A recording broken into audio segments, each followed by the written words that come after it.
Am I the asshole for telling my husband and in-laws that they are delusional if they think they can get my professional services for free? When I was in architecture school, one of the things a professor told me stuck with me through the years. Asterisk, you're not just building structures. You're building boundaries. Lines that say what belongs where. Asterisk, I never thought I'd need that lesson in my personal life more than in my professional one. Before I met my husband, my world was pretty neatly sectioned. My time was my own, my career was on the rise, and I had just opened a boutique architectural studio after years of working under bigger names. I was used to being in control of schedules, contracts, decisions. Then came love. And as anyone who's ever fallen in love can tell you, control doesn't last long when emotions enter the room. My husband, let's call him Ethan, was charismatic in a way that made rooms tilt toward him. We met at a mutual friend's wedding, and he struck up a conversation about the venue's poor lighting design. It made me laugh because he was a dentist. What did he know about lighting layouts? But that was Ethan. Always curious. Always asking the right questions. We hit it off instantly. Within a year we were married. A year after that, the twins arrived. A pair of beautiful, chaotic whirlwinds who turned our world upside down in the best way. Life became diapers and deadlines. Bottles and blueprints. But we were a team. We figured it out. Ethan's parents, both doctors themselves, owned a small clinic where he worked. His father was a dentist like him and his mother was a dermatologist. It was a family-run business, tight-knit, hands-on, and proud. When Ethan joined, they started expanding. Slowly at first, then with ambition. They were always warm to me. His mother would drop off food when I worked late. His father would ask about my latest projects with genuine interest. It was comfortable, familiar. And over time they made little comments, just casual ones, about how asterisk, when we finally do that expansion we'll have you design it.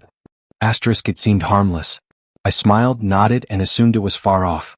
Until one day it wasn't. By the time the twins were in preschool, the clinic had grown significantly. They had taken over the entire building and were now leasing the adjacent space. That's when the real talk of expansion began.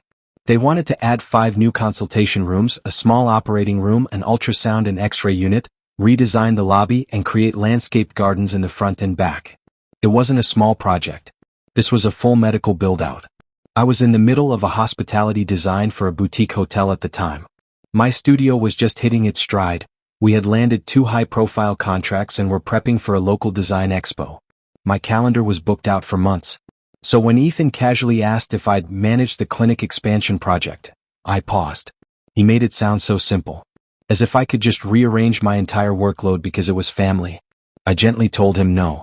Not because I didn't care, but because I physically couldn't. I even offered the next best thing. I referred a brilliant colleague, someone who had just opened her own firm and specialized in medical spaces.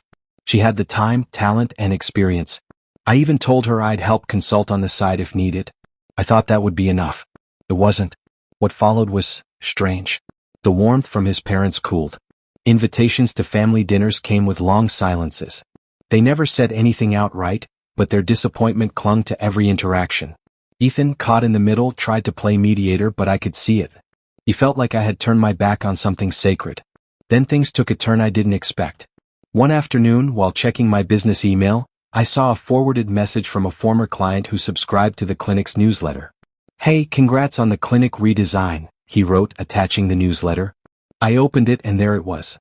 My photo, pulled from my studio site, next to a caption that read, asterisk, our very own in-house architect leading the way in our exciting expansion.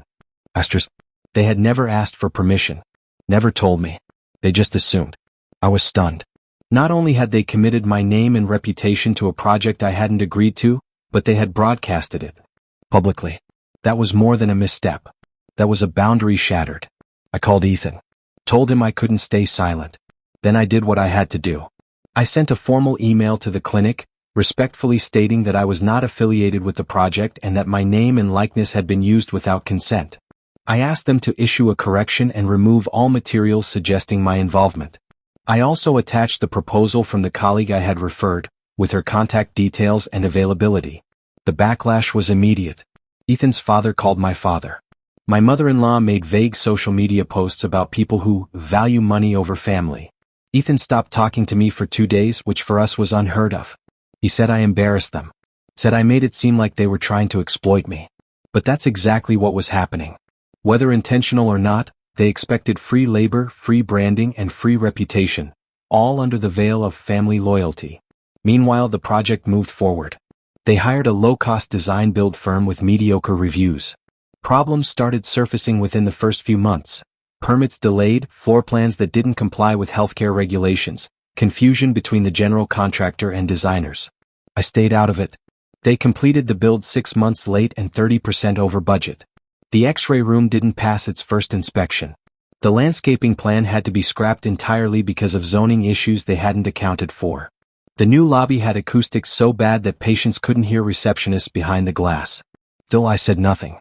Eventually, Ethan came around. He began to understand, not all at once but gradually, that what I had done wasn't out of malice. It was out of self-respect. I wasn't just a spouse. I was a professional with a business, staff, deadlines, and dignity. I wasn't being difficult. I was being fair. It took time. But he saw it. He apologized. His parents never did. And that's okay. I still visit the clinic for checkups. The kids still get their teeth cleaned by their dad. Life goes on. But I no longer offer advice when I see structural flaws in their new wing. I don't comment on the waiting area that feels cold and sterile. I just sit, flip through a magazine and wait my turn. Because some boundaries are invisible. But once drawn, they change everything.